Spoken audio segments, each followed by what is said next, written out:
Good afternoon from the StubHub Center in Los Angeles, California. This is Redskins.com Live as we get you set for Redskins and Chargers. I'm Perry Mattern with Steven Zarda and Jay Kring-Schreifels of Redskins.com to get you guys set for this one. Redskins looking to bounce back from a tough loss last week in Dallas. Make sure you drop your questions in here for us as we got some good Redskins fans here behind us, Steven. Yeah, this is a small venue. It's really unique. I think that's been the word that's been described the most about the StubHub Center. Unique situation, but there is a lot of burgundy and gold in the stands here. And I was remarking to our cameraman, Daryl Johnson, behind the camera here, it's a lot almost like the Senior Bowl setting in Mobile, Alabama, where it's not, we're used to the big, 80, 90,000 seat stadiums, obviously custom to FedEx Field, and even last week at AT&T, but it's just, it's such a unique venue, and as I mentioned, I mean, there might be a home field advantage for the Redskins in terms of fandom here today. Yeah, we've seen that earlier this year, Jake, with the Chargers fans struggling to fill the place, and even had some comments earlier in the week from receiver Keenan Allen about the challenges the Chargers have kind of more or less accepted that they're not expecting to have a home field advantage here. Yeah, and you also consider the fact that this is going to be their home for the next 2 years. So they've got to get used to this, and this is the first year. And I mean, they've only had 4 or 5 home games so far. It's a challenge, but I think the Redskins are going to have an opportunity to really assert their dominance here today with the home field early on. But just think about this, guys. We're in our sunglasses. We got our nice polo shirts on. I'll take this weather.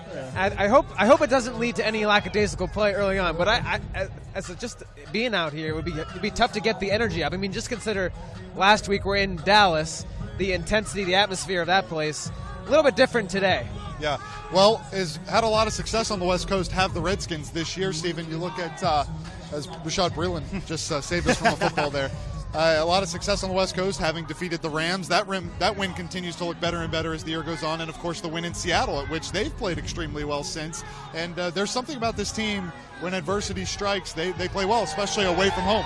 Yeah, these are long flights out here. It's our third long flight of the year, and the way it's been balanced out. You play the Rams week 2, you play Seattle in week 9, and now we're out here in Los Angeles today in week 14. And it's a team that, again, battered by injuries, but they don't quit. I mean, we saw it in the Seattle game where, pretty much all the offensive line was out. They played through it, a tough crowd in Seattle, cold weather, it was sleeting, and they come out and they score a victory. The Rams, we were talking about it last night. I believe it's their only home loss so far this year is against the Redskins. So it's a team that, while, it's 5-6 hour flights, they almost relish the opportunity to go to the West Coast and have, that later game in a national audience. There's no doubt about it. Let's stick with you, Steven. I know you have the inactive, so let's get to them first before we get to any questions. Who are we looking at today? So on the offensive side of the ball, wide receivers Maurice Harris and Robert Davis, along with tight end Jordan Reed, guard Kyle Kalis, and center Chase Rouillet. Defensive side, Terrell McLean, defensive lineman, and then safety Monte Nicholson. So what does that mean? It means Trent Williams is playing again today. It's almost amazing to know that this guy is coming out each week with an injury that we've described before. As he said, punching your knee over and over. Just imagine somebody doing that. And he's out here today. So is Morgan Moses. We saw him carted off in Dallas 10 days ago.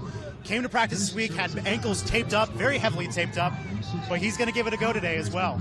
Well, first question, Jake, and I'm going to take this one myself. Okay. We have a question, when does the game start? It does start 4:05 Eastern time, and it will be carried on CBS, not Fox, although the Redskins are the road team. So this will be a CBS game here. But let's actually talk about the game itself, Jake. And this is a Chargers team that really had some struggles to start the year, 0-4, lost some heartbreakers. You go back to last year, they lost a ton of heartbreakers, and now they're playing arguably better than any team in their own division, tied for first. Yeah, 3 in a row they've won first place. It looks like with the Chiefs' victory over the Chiefs' victory over the Raiders today. So an opportunity to really help their standing today. But they come in with a pretty balanced attack right now. They've figured out a way to get Melvin Gordon going along with Keenan Allen, and Keenan Allen's being really the big star the last 3 weeks. First player in NFL history to go at least 10 receptions, a touchdown, and more than 100 yards. So pretty impressive. The Redskins have their work cut out for them in that respect, and Phillip Rivers obviously playing the way he does. So in terms of their offense clicking, it's really starting to work. The biggest thing, though, as we're going to mention, the Redskins' running game, that's going to be their biggest opportunity to damage the Chargers today. And the reason that is, Stephen, is because the Chargers against the run, not great, but against the pass, they've been fantastic. Not only can they cover, but, of course, if you get into third and long situations, that's where they thrive. Arguably already, they have the best pass rusher in the game in Joey Bosa. Yeah, I mean, that when we were just mentioning Trent Williams and Morgan Moses being active is huge.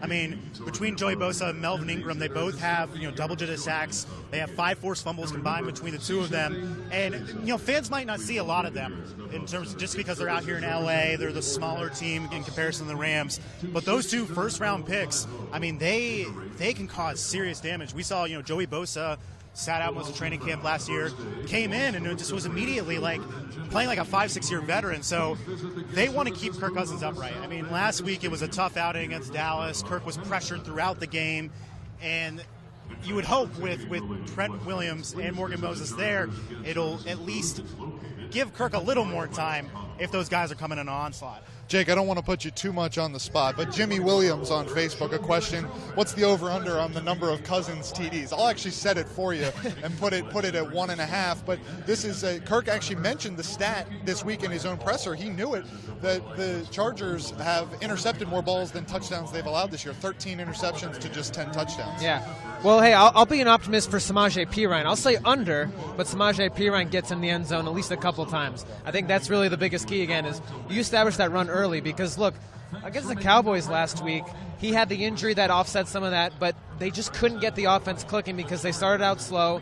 A couple of those turnovers Jamison Crowder knows about, and they just weren't able to establish a run that they wanted to.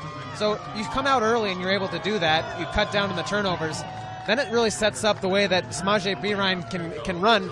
He's bad over 100 yards those previous 2 games before Dallas, and had about 23, 24 carries in each of those games. They're able to match that total. I like the Redskins' chances today. And Stephen, the offense for the Redskins last week, it really just shooting themselves in the foot. I mean, they had really a good start to the game. The defense looked good. The offense was moving the ball, but it was just those untimely turnovers that ended up giving Dallas a lot of momentum that the Cowboys just didn't relinquish. Yeah, on that second drive last week against Dallas, it looked like the Redskins were going to kind of almost walk into the end zone for a touchdown. They were benefiting from a roughing the passer call on third down. Kirk finds Jamison about 5 yards from the end zone. It slips through his hands. It's picked off. And, next series, Jamison Crowder fumbles the punt return. These are, at least his first years, uncharacteristic of Jamison. And when they started to get put in that situation where they were behind and the Ryan Switzer touchdown, they really couldn't come back. They really had to go pass heavy. Kirk has built this rapport with Ryan Grant. We saw the 20-plus yard touchdown on Ryan Grant, the late touchdown on Josh Doxson, but it was just too little too late. I mean, between the offense just not clicking in that second quarter and then the defense really struggling to contain Alfred Morris in the second half, it was just too little too late, and they couldn't keep up.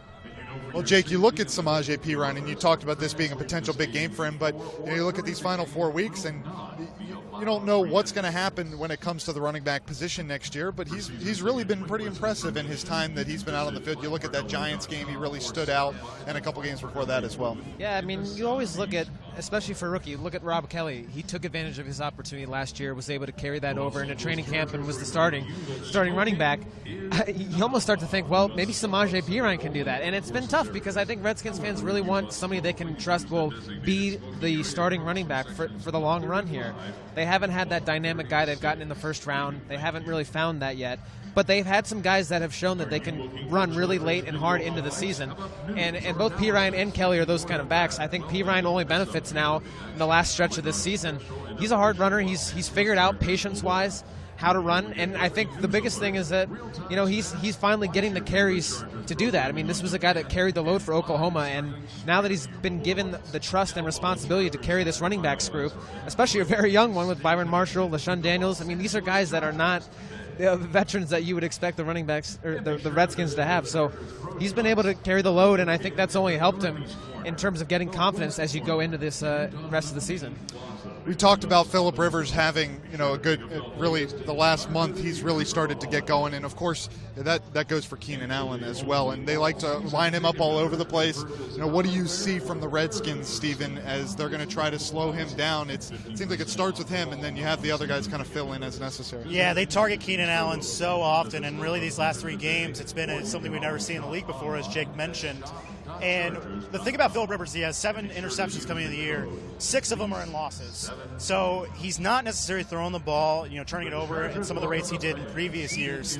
But the Redskins need to create these turnovers. We saw a couple weeks ago against New Orleans, G.J. Swearinger picks off Drew Brees on the first drive of the game. They can't capitalize off it. They have to capitalize off those turnovers. And we've mentioned before on this show with Josh Norman, he doesn't have any interceptions on the year. You can look at that 2 ways. You can look at it as teams are not targeting him as much, or you can look at it as, Josh has been injured. He injured week 4. He was injured week 4, and he's, at times he's had his moments where he's looked like the all-pro, and other times he's struggled a little bit, and maybe due to the injury. But they need to find a way to get those turnovers. Whether or not it's targeting Keenan Allen or Hunter Henry or one of the other weapons out of the backfield, they just have to find a way to get Phillip Rivers in that spot where he's turning over the ball, and Kirk Cousins in the offense can take advantage of it. Jake, on the other side, you look at Kirk Cousins and the challenges he'll have today. Where do you think it starts for him? Well, I mean, they've had some success with the short passing game for a long time this season. I really like the way Byron Marshall came out last week against the Cowboys, even making something out of nothing and helping Kirk out. I think the biggest thing is he just didn't have much protection. So if he's able to have a healthy offensive line today, nobody gets out middle of the game. They have to start doing some shuffling like they did last week. You look at Ty and Secchi having to go all over the place, going in right tackle from Morgan, from left guard. There's a lot of variables that are in play there. I think if this unit can stay together, he'll have a little more time. And look, I think it starts with Jamison Crowder too. Again, no Jordan Reed, and it's been a constant issue with him and his hamstring. And I just think the way that they can start off early and get some confidence in Crowder again will only help open things up a little bit. And you'd like to see him maybe get some shots down to Doxson again. I think that's been the biggest thing. Figuring out ways to work the play action. And really, if Samajic can keep going, the play action is only going to work to his benefit today.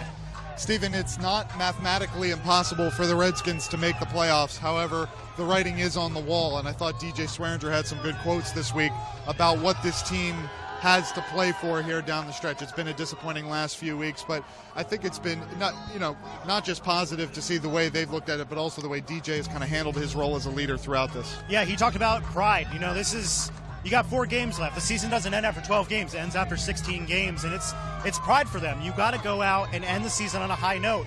Kirk Cousins mentioned it in his press conference this week. He said, people don't necessarily remember how you began the season, but they'll always remember how you finished it. And along with DJ, guys like Ziggy Hood, multi-year veteran, guys like Vernon Davis, they've been telling these younger players, look, our chances are slim to make the playoffs. We know this. We understand this. But you still have 4 games. You have a chance to really do some damage to the Chargers' playoff hopes. And you got 2 more home games at FedEx Field in front of your home crowd. And then you end the season against a Giants team that you really handled for the most part against Thanksgiving. So it's not all lost for them. They can end this season at 9-7, and it will be a 3rd winning season in a row. Maybe not the playoffs. Obviously, that's their expectation each year. But to get on that high note going into the offseason with a lot of young guys developing would be really key for this team in the long term. Yeah, I wanted to go back to Byron Marshall, Jake. You kind of dropped him in there, and no one's expecting Byron to be Chris Thompson, but right. You can tell a little bit the Redskins have tried to work him into that role, and for him, might have work himself into a future if he plays well here down the stretch. Yeah, well, and that's the other part of this whole equation is there's so many young guys that realize, like, hey, we've got 4 games left to really prove myself in an actual game. I mean, you talk a lot about guys working out in the offseason or training camp or even preseason games saying, look, I got to get film for scouts to look at me. Well, this is the best film you can get right now. You've got 4 games against opponents that are trying to win out, especially a Chargers team that is desperate to win. So if he's able to put some moves on today, make some more impressions, he's got 4 games to do this. And so this is a big opportunity for a lot of these younger guys. And look, again, this running backs unit is not very certain. Chris Thompson is going to be back, obviously. Rob Kelly, but his job is probably still going to be up for grabs next season. So you look at the way that this running backs group functions, I think he's got every motive in the world to come out and say, look, I have a great opportunity here to turn some heads. And that doesn't always need to be in the run game. I mean, it could still be in that 3rd down back role. Well, the defensive linemen, offensive linemen, linebackers coming out here on the field, and we already talked about Trent Williams and Morgan Moses a little bit, Stephen, but I mean, just seeing what Morgan has gone through, and especially last week in Dallas, you got to be pretty impressed he's out here today. He is impressive for sure. That's the right word to use, I think, Perry, is that this is a guy that was carted off. I mean, it looked like it was going to be bleak for him in the final 4 weeks. He doesn't practice on Monday. There was no official injury report on Monday, but then come Wednesday, he's dressed, he's ready to go. Yes, his ankles are taped, but he knows that Kirk Cousins and the offense need him. I mean, he's now started 45 straight games in a row, and he got the new contract in the offseason, and he wants to live to the expectations of what have been placed on him. And he's only one of 3 starters so far this year to play every game, along with Vernon Davis and Kirk Cousins.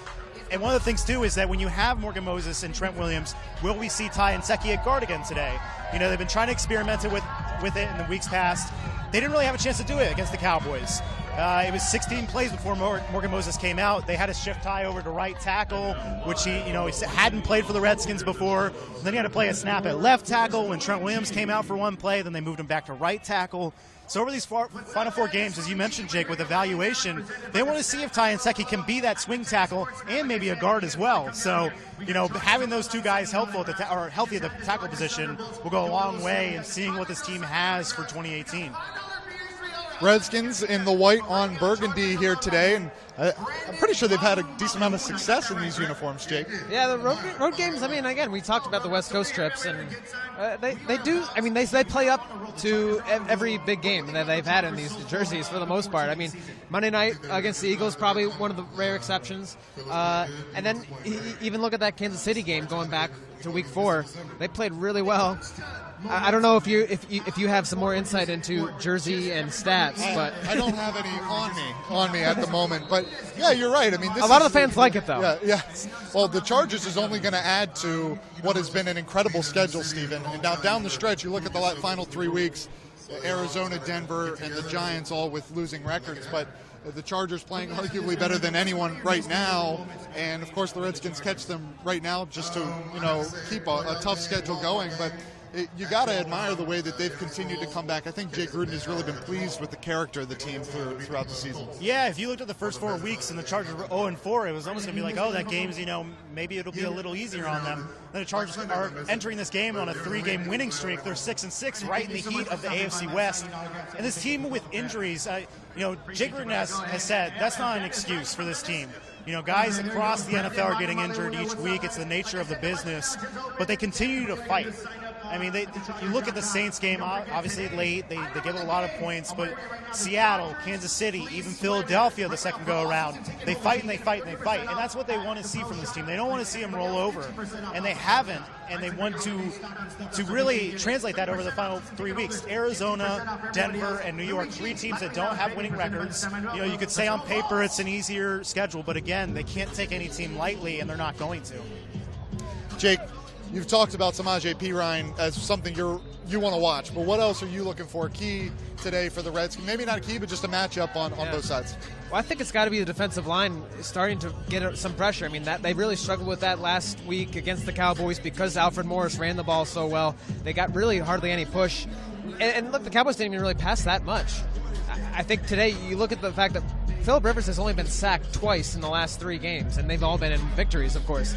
So you've got to be able to put some pressure on Phillip Rivers, get him uncomfortable, because the more he's able to sit back in that pocket, maneuver around, find these receivers downfield. I mean, the secondary's had some struggles recently plastering guys, and they face their fair share of running quarterbacks. Phillip Rivers not as mobile, so this is going to be a prime opportunity for the Redskins defense, especially even some of these linebackers, Ryan Kerrigan, Preston Smith, got to break out, got to find the next level today and get after the quarterback. I think I'm taking the easy way out. It's just that pass rush for the Chargers against the offensive line for the Redskins, especially because you have guys playing not at 100% and seeing what the Bosas and the Ingrams have done this year. I'm not sure about you, Stephen, but that's where I'm going to be watching probably from the first series. I'm going to focus on one guy, and it's Vernon Davis. We have, he has more than 500 yards this season, but we haven't seen much out of him in the last few weeks. And the reporters have asked Jay Gruden about this, and he said, really it comes down to the fact that the team is so successful in 2 and 3 tight end sets. And with Jordan Reed not being active for 6 games now, it's really kind of hampered their ability to do that. But it's a guy that, we see him in practice. We see him out here in warm-ups. He has a smile on his face. He wants to go out, and he wants to end the season on a high note. And I think he could maybe get a touchdown or 2 today. Should be a fun one. As we mentioned, 4:05 on CBS. And then you can always catch the game on ESPN 980 with Larry Michael, Rick Dockwalker, and Chris Cooley. For Jake Kring-Schreifels and Steven Zarda, I'm Perry Mattern. Thanks for joining us on Redskins.com Live, and we'll see you next time.